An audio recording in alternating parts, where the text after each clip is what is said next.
I went to Lew Wallace High School, and I was on the debate team there. We won the state.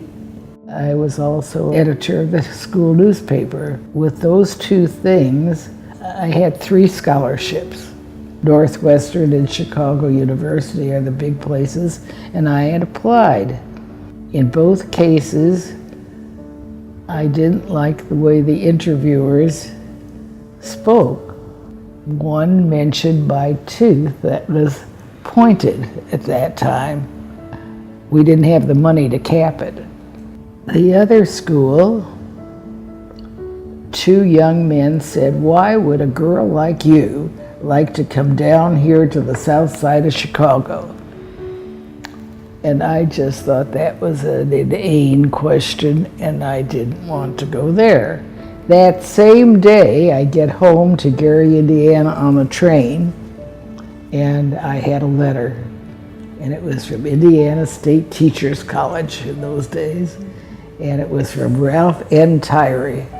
And I opened it, and he said that they wanted to start a debate team. They had heard, and that they would offer me the scholarship, and that my interest in teaching was very important to them, and if I wanted to meet with him soon, I just let him know. Well, I picked up the phone and called him, and he said, "Well, how soon?" And I said, "Tomorrow, and I'll be on the bus, and I'll arrive at such and such a time."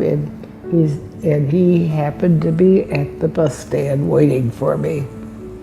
Well, that was such a different attitude than I had out of Northwestern and Chicago University that I decided, wow, this school has class.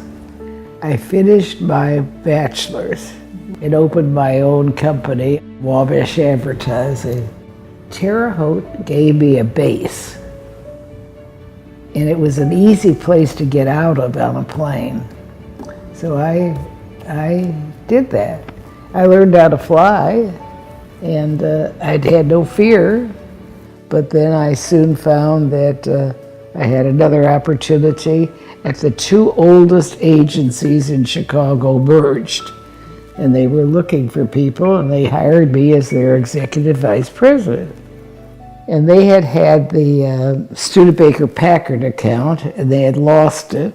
And that brought in $5 million a year. And they said, "Myra, can you replace this?" And I said, "Not tomorrow, but in the next couple of months." Well, I replaced it in about a month. The man who owned the controlling shares said to me, "I want you to give me a plan for the future." And he was all of about 70, and that was old in those days. And so, of course, I worked out a plan, and I told him that the problem with the agency was that they were very well known, but they didn't have real creativity. He said, "Well, what would you do about it?"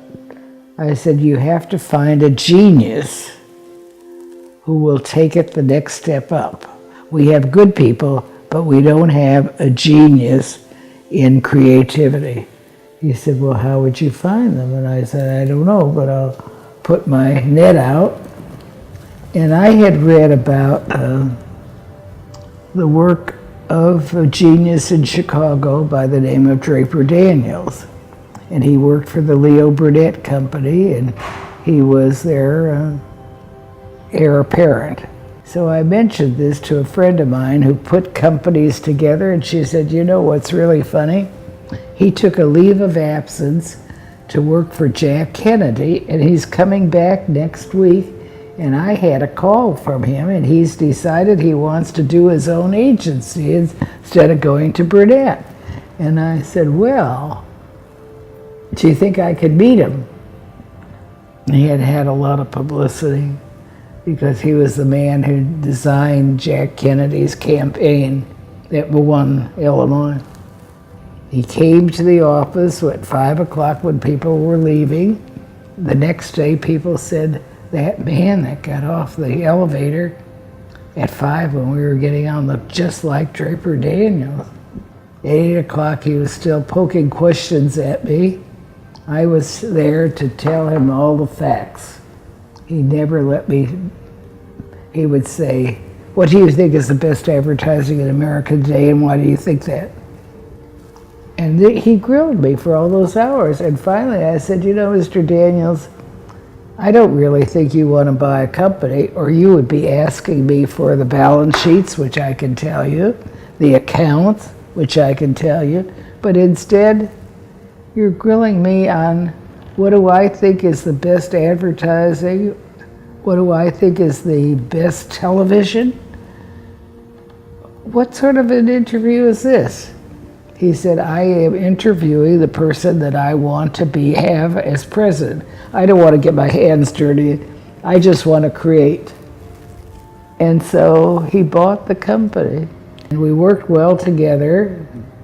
I ran the agency, he ran all the creativity. And the minute his name was attached to us, it was easy to knock on a door and get an account.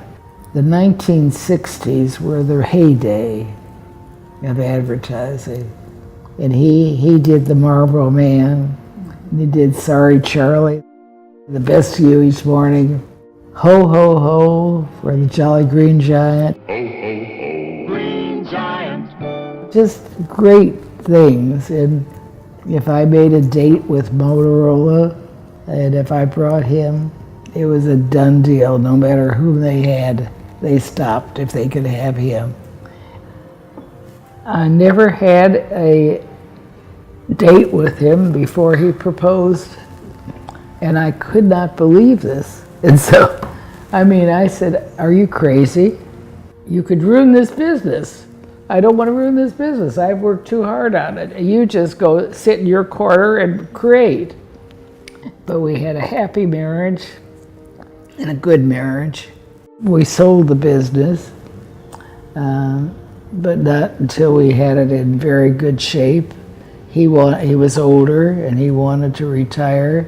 I didn't, but I figured I could find something to do. When I got here, he fished a lot, and I would not clean fish, but I would cook fish. It was 5 days after my dad's death, my husband's death, and he had said, "What are you going to do with your life when I'm gone?" And I said, "I'm not going to tell you. You're just going to have to sit on a cloud and guess." And he said, "No, don't be so smart.